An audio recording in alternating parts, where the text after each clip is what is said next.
As far as the trial itself, it was very unfair. We weren't allowed to use our election expert under any circumstances. You saw what happened to some of the witnesses that were on our side. They were literally crucified by this man who looks like an angel, but he's really a devil. He looks so nice and soft. People say, oh, he seems like such a nice man. No, unless you saw him in action. And you saw that with a certain witness that went through hell. Donald Trump was visibly shaken. He looked unwell. He was quite literally unraveling before our eyes, as some MeidasTouch Network contributors noted, perhaps not fast enough. He was also rambling in this press conference that he decided to give following his conviction on Thursday on 34 separate felony counts. He gave this press conference on Friday where he just very weakly tried to explain why he didn't testify. He also attacked witnesses in violation of the gag order. Undoubtedly, this is going to be utilized by the prosecution in their sentencing memo requesting that Donald Trump be put in prison for a significant period of time when sentencing takes place on July 11th. Let me share with you some other moments from this press conference that Donald Trump gave moments ago. It was a total and utter disaster. You saw that first clip where Donald Trump says that his witnesses were quite literally crucified. I mean, you only called one witness, Robert Costello, the MAGA lawyer, who just almost literally collapsed on the stand. What a horrible witness he was. And then Donald Trump talks about how he wanted to testify, but why he didn't testify. Because Donald Trump says, well, look, if I would have said the sun was out and the sun wasn't out, I could be sued for perjury. Just listen to him kind of whine and take a look at how weak he looks. Play this clip. Would have testified. I wanted to testify. The theory is you never testify, because as soon as you testify, anybody, if it were George Washington, don't testify, because they'll get you on something that you said slightly wrong and then they sue you for perjury. But I didn't care about that. I wanted to. But the judge allowed them to go into everything that I was ever involved in, not this case, everything that I was ever involved in, which is a first. In other words, you could go into every single thing that I ever did. Was he a bad boy here? Was he a bad boy there? And my lawyer said, what do you need to go through? And all you wanted to do is testify simply on this case. Because I would have loved to have testified. To this day, I would have liked to have testified. But you would have said something out of whack, like it was a beautiful sunny day and it was actually raining out.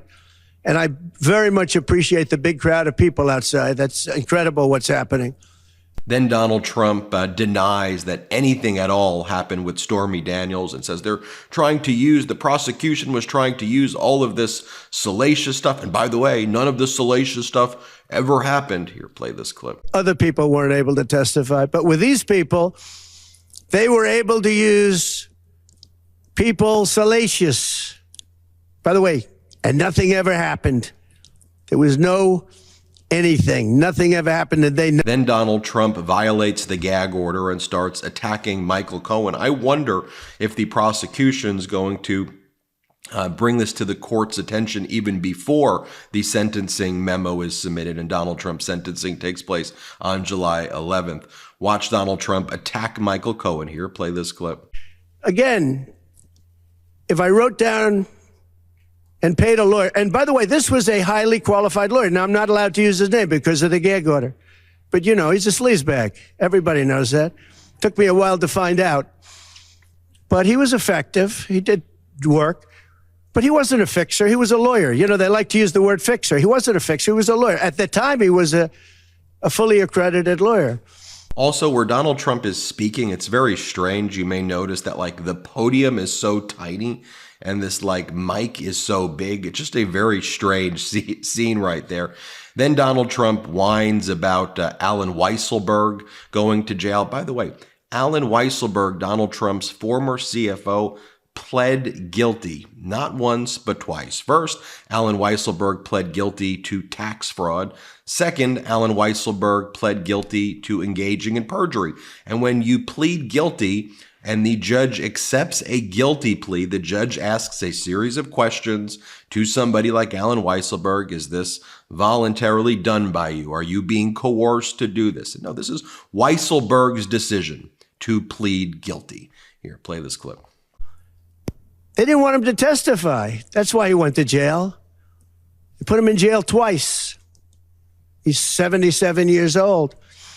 Now, normally I'd say that's an old guy, but I don't feel 77. Nobody ever says that about me. I'd like them to say, gee, we have to have a little sorrow for this man, because they just don't say that about me. But maybe I'm better off that way. I think I'm probably better off that way. But they put him in. And by the way, Donald, you may soon be joining Alan Weisselberg at Rikers.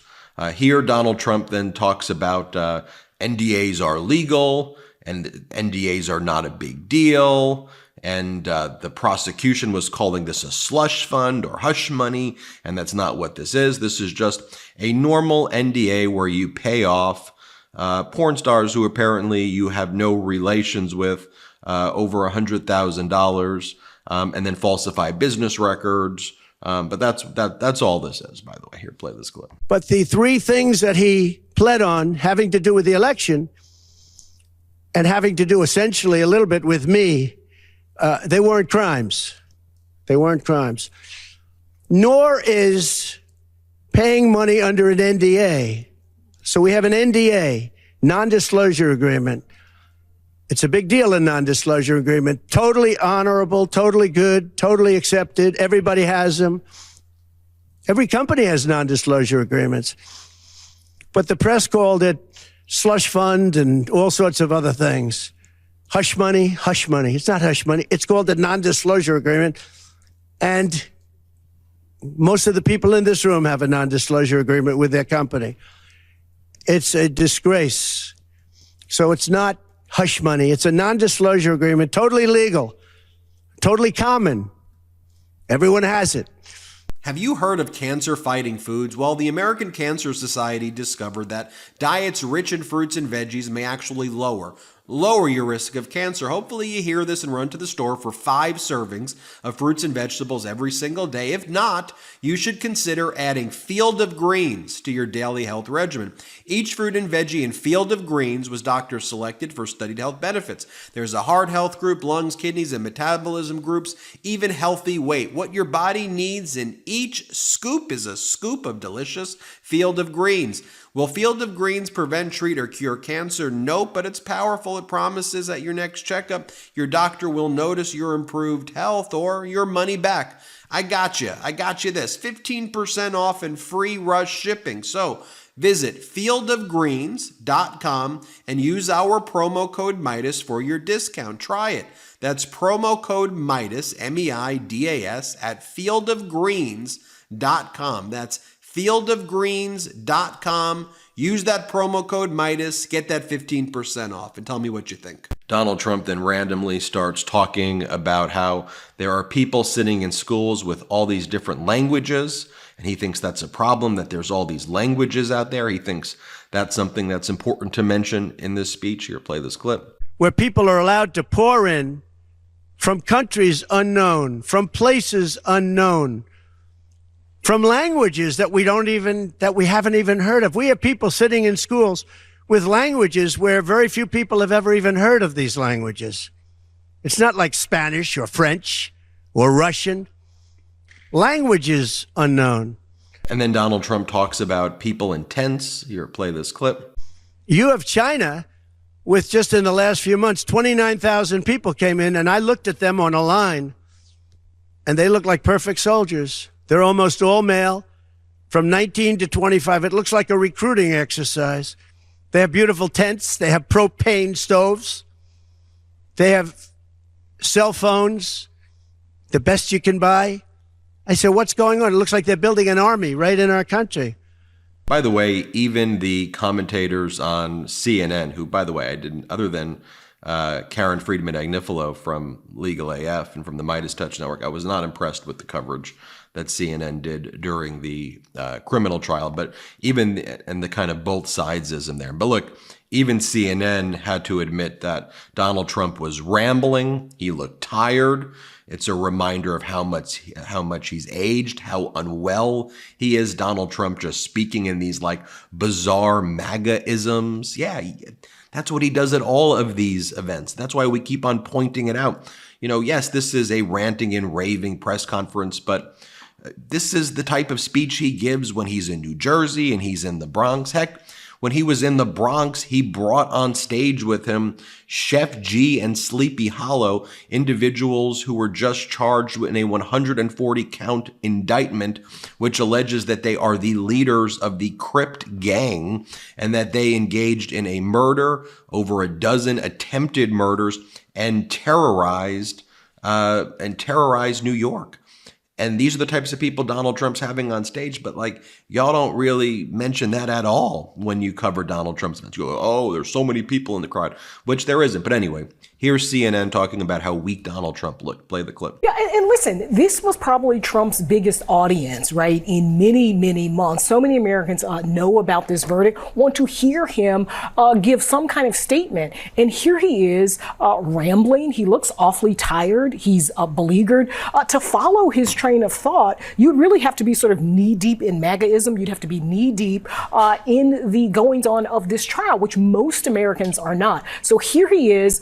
I think there was an opportunity here. You know, you always sort of have to go into a Trump statement with sort of low expectations. I think he met those low expectations and surpassed them with this very rambling, tangential speech, completely self-involved. It did have shades of, I think, 2015 when he talked about, you know, immigrants coming over and you know, from different regions, from Africa and Asia. So there were flashes of that, but this was a real, I think, blown opportunity for him, and a real reminder of how much he's aged and how much he's sort of, I think, off his game. He doesn't really seem very strong in this. He seems very tired and beleaguered. I've got a little bit of... This is also notable as well. Olivia Nuzzi reports Trump entered the atrium of Trump Tower during this press conference, walking right past the famous gilded escalator from which he launched his 2016 campaign.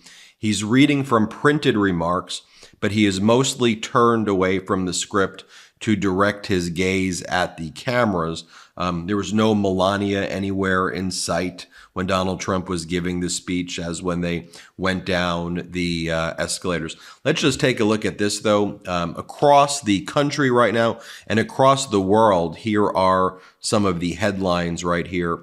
And I think Jason Kint does a good job posting them. New York Times guilty, Wall Street Journal, the Washington Post, USA Today. You keep going through these and you can take a look at just some of the other newspapers and what the front cover of them looks like. Take a look at this.